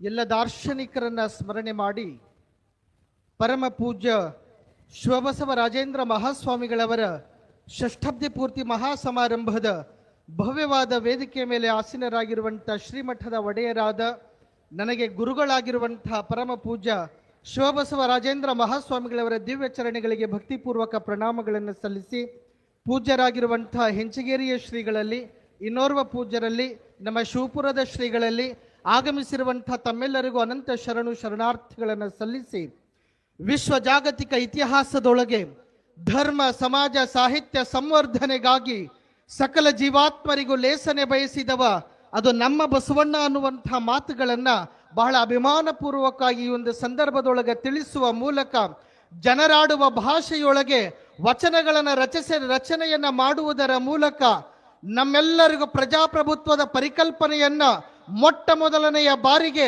ಇವತ್ತಿನ ಪಾರ್ಲಿಮೆಂಟಿನ ಮುಖಾಂತರ ಅವತ್ತೇ ಅನುಭವ ಮಂಟಪ ಅನ್ನುವಂಥ ಮೊದಲ ಪಾರ್ಲಿಮೆಂಟ್ ಅನ್ನು ಸ್ಥಾಪಿಸಿರುವಂಥ ಮಹಾತ್ಮ ಬಸವಣ್ಣನವರಿಗೆ ನಾವುಗಳೆಲ್ಲರೂ ತಲೆಬಾಗಲೇಬೇಕಾಗ್ತದೆ. ಅಂಥ ಮಹಾ ಬಸವಣ್ಣನವರ ಭಕ್ತಿ ಭಂಡಾರಿಯವರ ಮಹಾಪುರಾಣವನ್ನ ತಾವೆಲ್ಲರೂ ಭಕ್ತಿಯಿಂದ ಶ್ರದ್ಧೆಯಿಂದ ಕೇಳಿರುವಂಥವರಾಗಿದ್ದೀರಿ.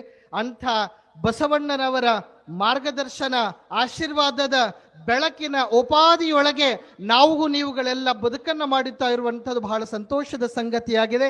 ಇವತ್ತು ಪರಮ ಪೂಜ್ಯರ ಷಷ್ಠಬ್ದಿ ಮಹೋತ್ಸವ ಕಾರ್ಯಕ್ರಮದೊಳಗ ನಾವುಗಳೆಲ್ಲ 60 ಆದ್ಮೇಲೆ ಅರುಮೂರು ಹಿಡ್ದದ್ ಬಿಡ್ರಿ ಅವನಿಗಂತ ನಾವೆಲ್ಲ ಆಡುಭಾಷೆಯೊಳಗೆ ಅಂತಿರ್ತೀವಿ.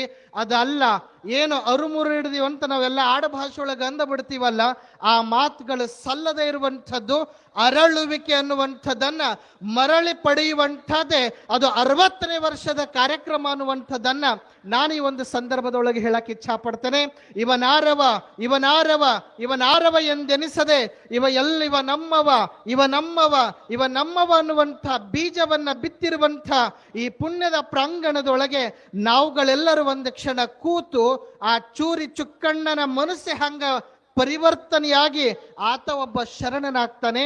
ಹಾಗೆ ನಾವುಗಳೆಲ್ಲರೂ 21 ದಿನಗಳ ಕಾಲ ಬಸವ ಮಹಾಪುರಾಣವನ್ನ ಕೇಳಿ ನಾವುಗಳು ಕೂಡ ಕೇವಲ ಮಾನವರಾಗದೆ ಈ ಭೂಮಿ ಒಳಗೆ ನಾವು ಕೂಡ ಶರಣೆಯರಾಗಿ ಬದುಕನ್ನು ಮಾಡೋಣ ಅನ್ನುವಂಥ ಮಾತುಗಳನ್ನ ಈ ಒಂದು ಸಂದರ್ಭದೊಳಗೆ ತಿಳಿಸಿ, ಹೆಚ್ಚಿಗೆ ಮಾತುಗಳನ್ನು ಹೇಳದ ಹಾಗೆ ಪರಮ ಪೂಜ್ಯರು ನಾನು 2006ನೇ ಇಸ್ವಿಯೊಳಗೆ ಶಿವಯೋಗ ಮಂದಿರಕ್ಕೆ ವಿದ್ಯಾಭ್ಯಾಸಕ್ಕೆ ಹೋದಾಗ ಮೊಟ್ಟ ಮೊದಲನೆಯ ಬಾರಿಗೆ ನನಗೆ ನೀ ಹಿಂಗ ಇರಬೇಕು ಅಂತ ಹೇಳಿ ಮಾರ್ಗದರ್ಶನ ಮಾಡಿರುವಂಥ ಪರಮ ಪೂಜ್ಯರು ಯಾರಾದ್ರೂ ಇದ್ರೆ ಅದು ನಿಮ್ಮೂರಿನ ಪರಮ ಪೂಜ್ಯರು ಅನ್ನುವಂಥ ಮಾತುಗಳನ್ನ ಅದು ಗುರುಗಳು ಅನ್ನುವಂಥ ಭಾವದಿಂದ ನಾನು ಸ್ವೀಕಾರ ಮಾಡುವುದರ ಮೂಲಕ ಅಂಥ ಪರಮ ಪೂಜ್ಯರು 60 ವರ್ಷ ಪೂರೈಸಿಕೊಂಡಿದ್ದಾರೆ.